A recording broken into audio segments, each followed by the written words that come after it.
Photoelectric detector is activated when smoke particles obstruct the light. It consists of a light-emitting diode mounted on one side of the device and a photodiode fitted on the other side. When smoke enters the device, it scatters light from the light-emitting diode onto the photodiode. This causes a fluctuation in voltage.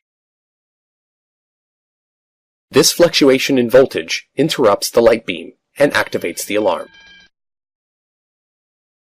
An ionization smoke detector circuit consists of two ionized chambers.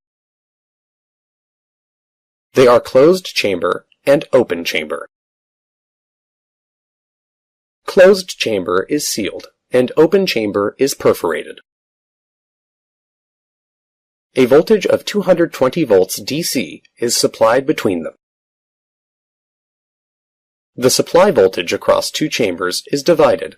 A connection is taken to a cold cathode tube.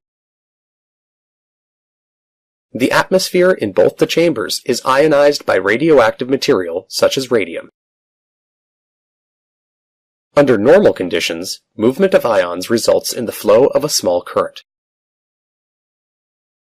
Once the fire starts, the combustion products invisible to the human eye enters the open chamber. The combustion products interrupt the ion flow. Reduction in ion flow causes a drop in voltage at the common terminal.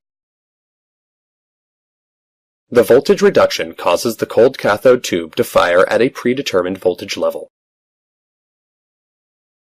This generates a current flow to activate the alarm relay.